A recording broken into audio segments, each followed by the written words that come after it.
Hello friends, this is Cauldron back with Final Fantasy Type-0. It took me a second to remember what I'm doing. You'll find that as you age and get to the point that I'm at, your memory starts to slip. Anyway, let me see. I'm going to... So, a few things. Y'all have been super helpful in terms of telling me all sorts of cool stuff.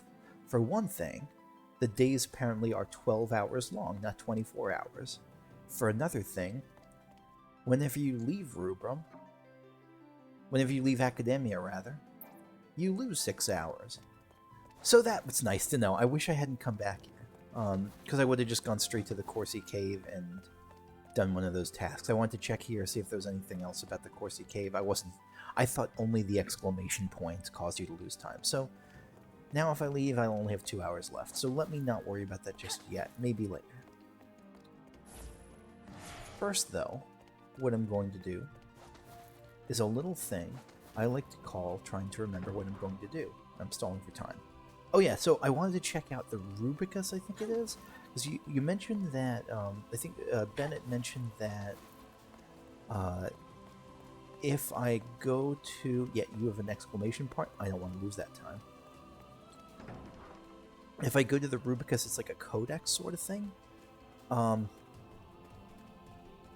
All these exclamation points and a question mark. Let's talk to the question mark. We breed our own chocobos. I want to check that out too. Why not try breeding some yourself? I speak from experience when I say that having a chocobo or two makes travel a lot easier. Yeah, sure. I mean, chocobos sound awesome. And one of you, and I'm gonna forget who told me what, so I apologize for not remembering exactly names. But one of you told me that that during those combat segments where like you're sending squads against cities and domains and strongholds and stuff, that you can use a chocobo there to move faster. So where am I? Oh no, let me trying to check the map here. So I'm trying to. What's the Rubicus? Rubicus is it's a zone, right? It's a place, or maybe it's not. Map legend. Crystarium? Maybe it's in the Crystarium? What's the Crystarium? The Crystarium's the book. What direction am I pointing in now? Oh, other direction. Okay. Let's go here.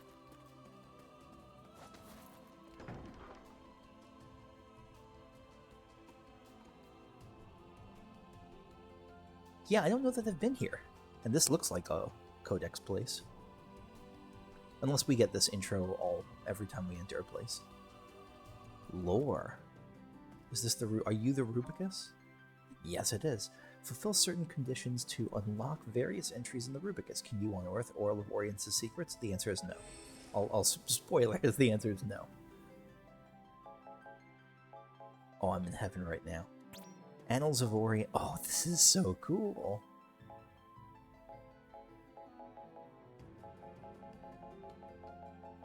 Okay, I hope y'all are buckled up, because we're going to be reading some stuff. What are these? Some of these are cinematic, some of these are... Like, okay, so if you are new to... Like, if... And this may not be new to you if you watched my Dragon Age Inquisition Let's Play, probably. That's probably a better indicator of my Let's Play style than, say, Final Fantasy VII Remake. But I love looking at this sort of stuff. Even though I don't remember most of it, it's fun in the moment at least. Alright, let's start going through it. And I'll try to label these so that you can skip through these if you wanted to. Cal XXX, I guess these are the eras. 512 RG, establishment of the Armory Guild. Peace descended upon Orience with the ratification of the Pax Codex, but the document was unable to assuage tensions between the four crystal states. Sensing this serenity might be short-lived, Central Command and the Akademia administration worked together to establish the Armory Guild for the purpose of strengthening their military.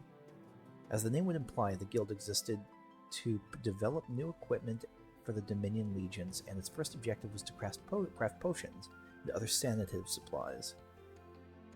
Okay, so the armory isn't just for weapons. Later in the year 533, so a little over 20 years later, part of the guild began working exclusively on developing accessories and other gear. The administration designated this branch as the Second Armory Guild in order to distinguish it from the guild responsible for crafting supplies. The Second Armory Guild's accessories amplified the user's magic faculties, and legions outfitted with the newly developed equipment saw a vast improvement in their firepower. Okay, so they discovered that they could use like gems and stuff, or like jewels and earrings for stat upgrades. Sometime later, Central Command pushed for the creation of a third Armory Guild to design equipment for chocobos, and a fourth to develop Dominion dreadnoughts. After war broke out in 842, the 5th and 6th Armory Guild emerged to create and manufacture weapons and gear for the legionaries and cadets, respectively. Okay, so it says new not just until I mouse over it, but until I actually enter it and read it. Good. Okay, so the armory is through 512 to 5. When did it end? 842. So even through the present day, which is 842, I think. Yeah, even through the present, it's been active. Good.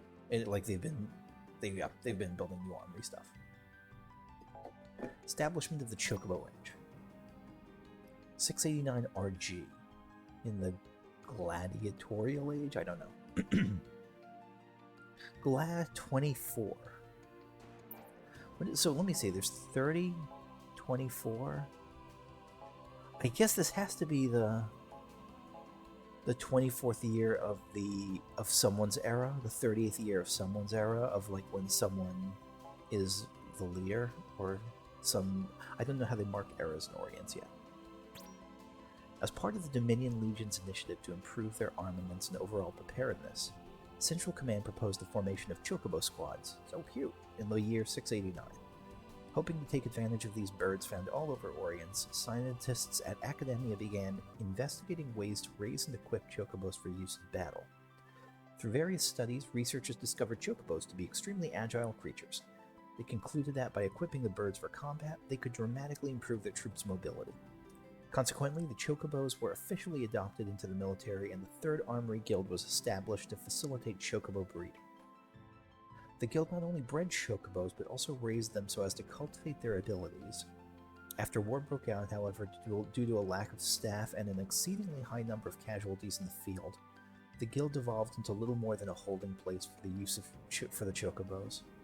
Furthermore, the official name, the Third Armory Guild, fell out of use, and virtually everyone around Akademia refers to this facility as the Chocobo Ranch. Yeah, I mean, that makes sense. So the gun thing, I'm just looking at the icons here. So the gun must mean a history of war.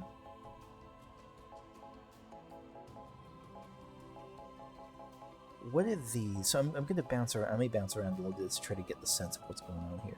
So there's a cinematic. Is this just something I've seen? I think this is, judging by these things 3 hours later, Machina and Grab, these must be what I've seen already.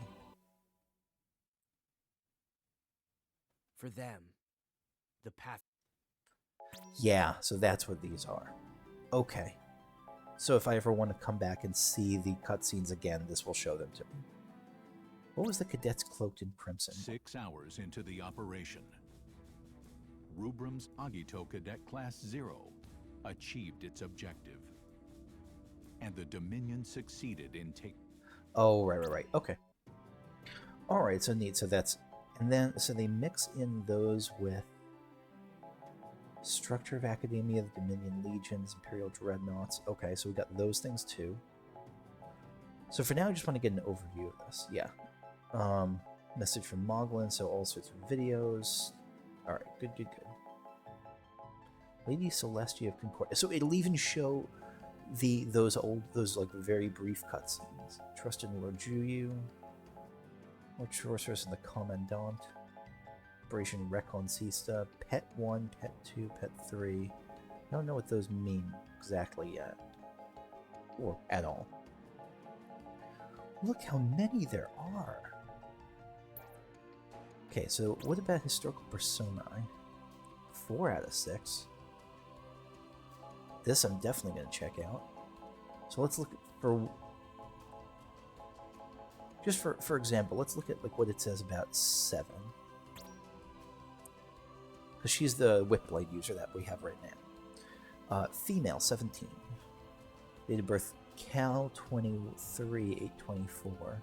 Yeah, that has to be like the reign of Calvin. I don't know. 5'7", so she's pretty tall.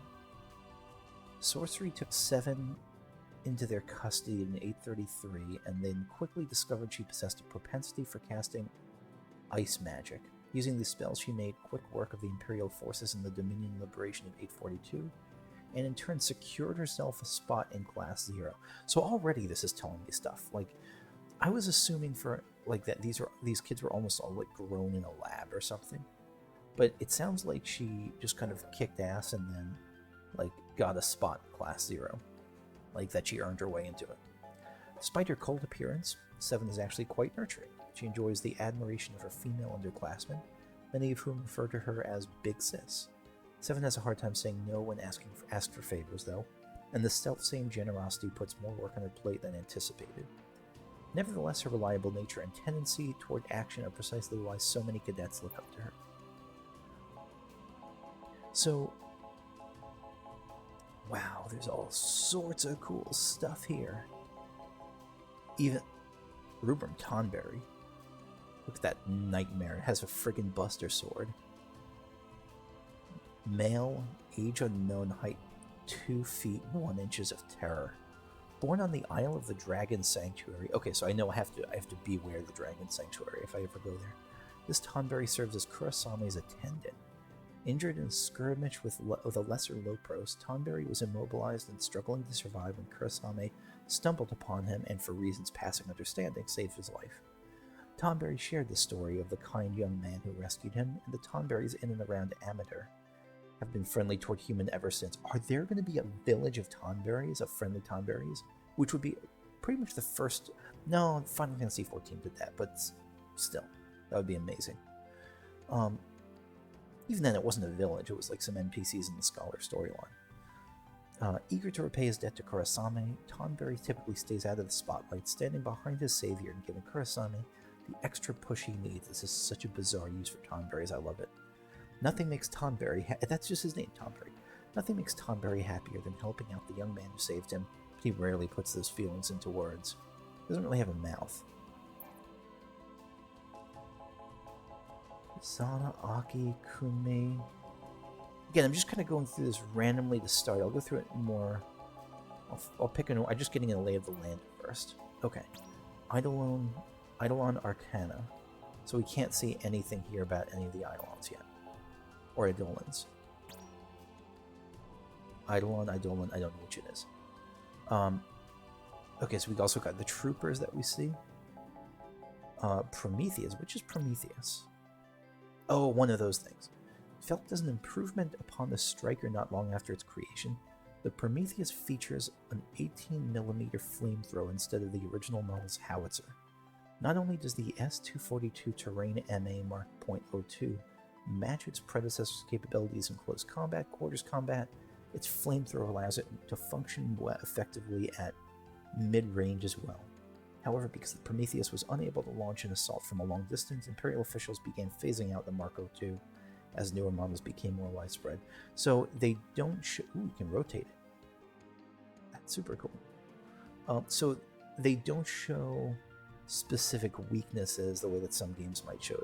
It'll show like lore, but it won't show like struck by, weak to lightning, strong against not lightning. I don't know. It doesn't show stuff like that. That's, which is totally fine.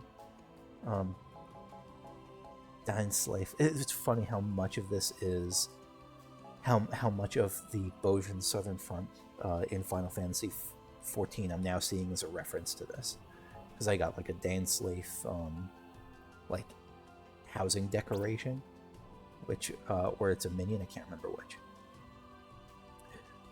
And there's also Nimrods all over the field in Boja.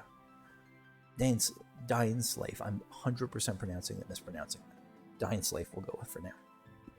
The first Magitek armor produced exclusively for LaCie.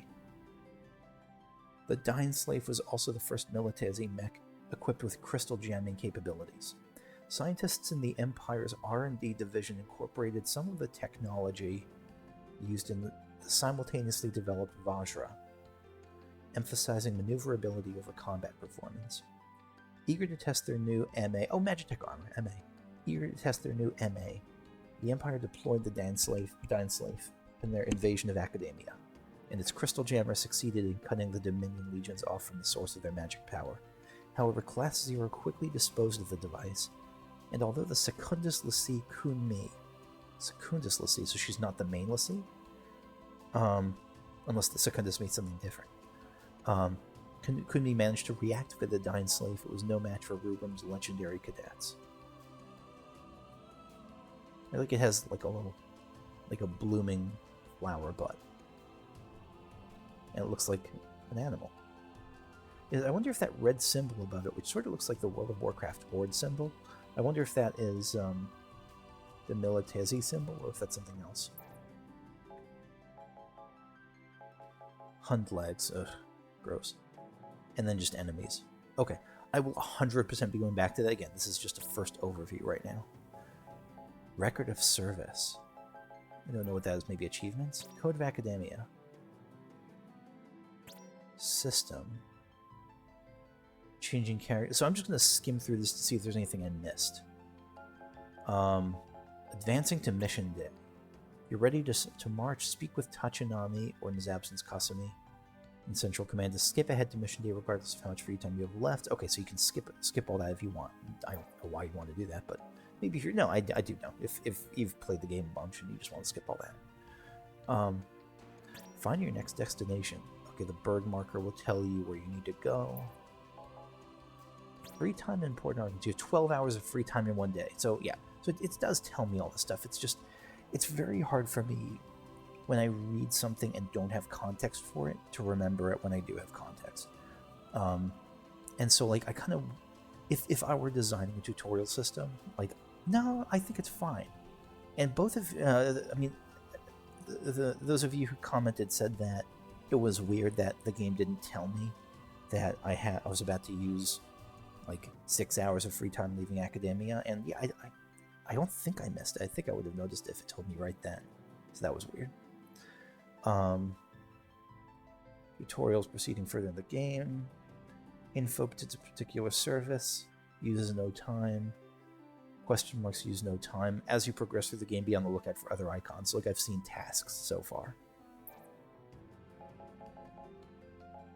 Adjusting the difficulty. Cadet Novice. Cadet Officer Agato. And then, okay, yeah. Fulfilling requests. This is the task, probably, yeah? Yeah. Characters with a task icon ask special requests and favors of Class 0. Fulfill tasks for people around Orients to receive various rewards. Undertaking one of these tasks will not elapse time. Collect a reward by speaking to the client after completing a task. On mission day, collect your reward by reporting to a proxy at Akademia.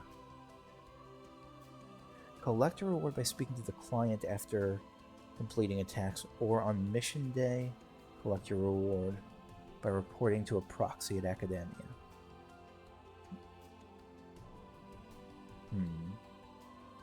And so this is something Bennett mentioned, I think, was that that a lot of these tasks are time locked, I think. So, like, if I miss out on this Corsi task, I'm not going to try to 100% everything because I don't think it's possible and in one run. And, you know, I'm new to this. This is a unspoiled run, so that's, you know, it's not how 100% in first runs is not a thing I do. It seems like you have to pick and choose like what you do, and like I won't be able to come back to those Corsi Cave tasks later, which is kind of disappointing. But maybe I misunderstood that. I don't know. Yeah, I don't know.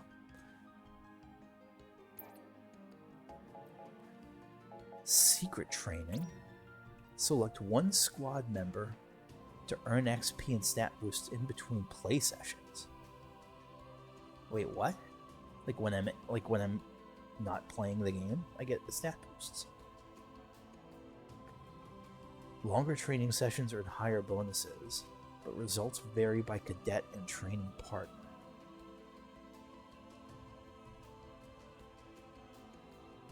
What? Is this saying that if I went if I went on vacation and didn't play for like a week, and I had set one character up for training, I'd come back and they'd be like way higher level? That's wild.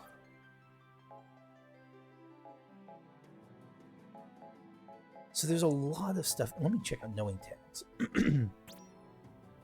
Knowing tags are found on the bodies of dead soldiers and strewn about the battlefield. Collect these Dominion IDs and return them to the class 8th Moogle. The reward you receive changes depending on the number of tags you return at one time. I almost want to make like there's so much stuff here. I almost want to start writing some of this down, like making notes of like what I care to do and what I have to keep in mind. I don't know.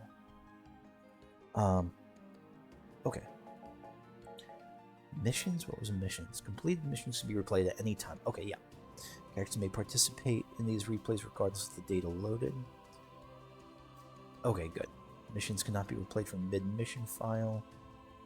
Special icon. So you can either play the whole way through or not at all. You can't just switch characters midway through or just do like the ending of it. Just do the boss or something. Special icon on the save load screen indicates a file with a mission in progress. Yeah, I've seen that. SPP post. Earn support personnel points by requesting backup from other cadets. Exchange SPP for items at the SPP post in Central Command. So this is, I was assuming that if you request backup from other cadets that you're like turning on easy mode or something. I mean, even I'm already on easy mode, but I was assuming that that meant that you were like going to lose points. But here it looks like it's actually encouraging you to do that. I wonder what SPP points are. Support person. I mean, what those items are. Requesting cadets to support personnel and SP rank. Support personnel and cadets who provide backup on missions. These are probably going to be just like generic ones. The kind of med who are just on backup or just around town, like lamenting that they don't have a bigger role. Support personnel or cadets who provide backup on missions. Requesting backup earns support personnel points and boosts your SP rank. Earn a higher SP rank to access exclusive spells and equipment. So I want to be using support personnel. Or is there a downside to using support personnel?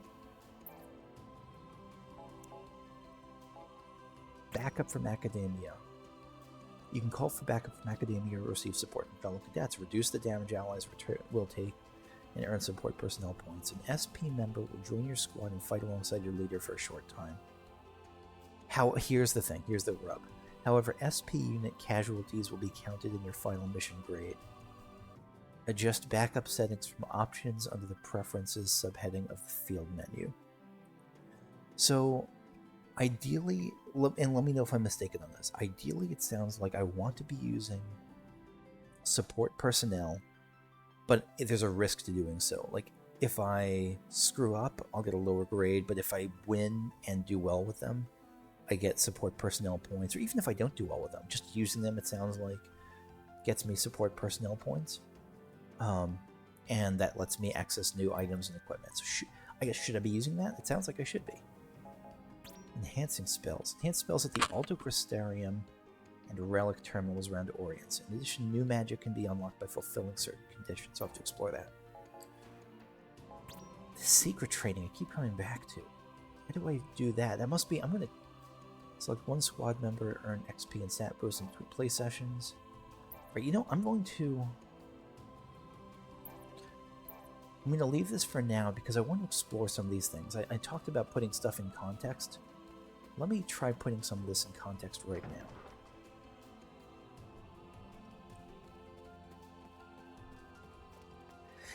It's funny, this game almost feels more like an MMO, more like, nope, that's not what I want to do. More like Final Fantasy like 11, where you just can't do all the things, where it's just, there's too much stuff. And so I want to do it a little bit by little. So you're the Knowingmoogle tag, right? Knowing tags are found on the bodies of dead soldiers and strewn about the battlefield. Collect these Dominion ideas and return them to the Class 8th Moogle. The reward you receive changes depending on the number of tags you return at one time. So here's a question. Is it Like, if I return, let's say I get five. I don't know what the rewards are going to be. Let's say I get a reward worth 5 from turning in 1. If I turn in 2 at a time, would I get 12? Like, is it worth it to just hold on to a bunch and turn it all in at once, or is it? It doesn't really matter. Just each of them. There's no like bulk bonus that you get. So I have 2 of them. So how do I turn stuff into you? Oh, here we are. With a noble soul are do accept the simple token potion.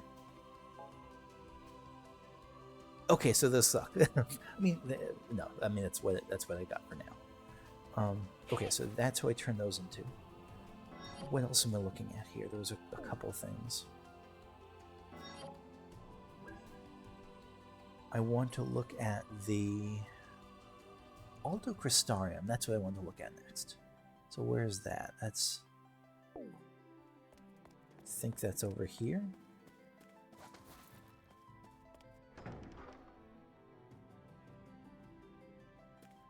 And then, like, here? Wait. Yeah, here. I don't think I've been here yet.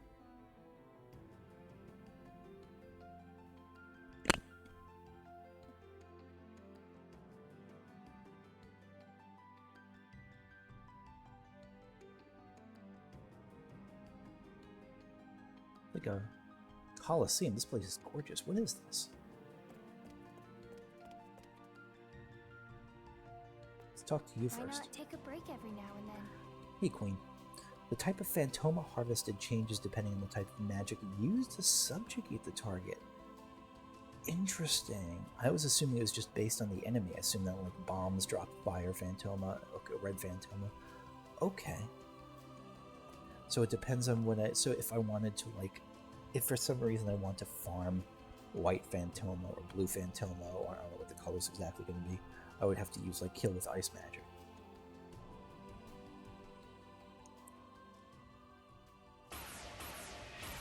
Whoa, okay. This is creepy. The eye is opening. Illuminati confirmed.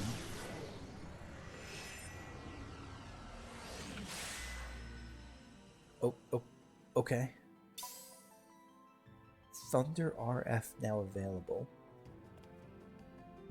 I thought she was just about ice magic. I guess Thunder's too. Okay. Menu. Enhance spells at the Alto Crystarium and relic terminals around Orients. New magic can be unlocked by fulfilling certain conditions. Defense, lightning. Prerequisite. So I got Thunder RF just now. The prerequisite was lightning. So RF is rifle, SHG is shotgun, maybe? So lower mana cost, more power, very high cast time. I can upgrade a spell there. Is there a cost to upgrading it? Am I spending something by upgrading this? Yellow Phantoma. Okay, this is what the Phantoma is for. This lightning spell was developed and sanctioned shortly after Fire RF, but because the Nintari soon had the superior Thunder SHG, the spell saw little use in combat, so Thunder Shotgun is the better one. The first lightning spell officially sanctioned, Thunder Shotgun, was rushed into development due to the lightning's effectiveness against machinery, resulting in the spell being completed before researchers could force the bolts to converge. So shotgun implies it's like a spread shot. So yeah, so the bolts don't converge. Okay. So you can upgrade certain... I thought that was Senpai Phantoma. Nope, that's a different kind of Phantoma made from dead Senpais. I can now upgrade its power, its cast time, but I only have very limited Phantoma. Like, it's kind of Phantoma hungry. So I have to pick. So I'm gonna, before I do this, I'm gonna pick secure. I can upgrade level 52. Upgrade the MP cost, the recovery, or the cast time. Verdant Phantoma, Green Phantoma.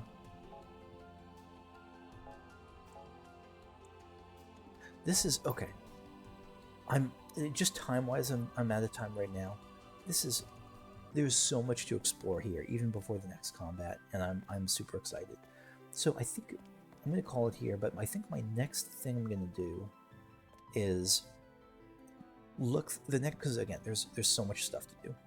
My next task I'm going to do here in Akademia is going to be to look at the backstories of the party members of the class in the Rubicus, and pick like a few party members I want to put together that seem like a reasonable starting group for the next few missions. And then I'm going to upgrade one of their magic. I don't know whose, but I'll pick up someone's magic to upgrade. I'll get them, maybe I'll spend some money maybe on some weapon upgrades, and yeah, we'll go from there. So thanks for watching, and I will see you all later. Bye-bye.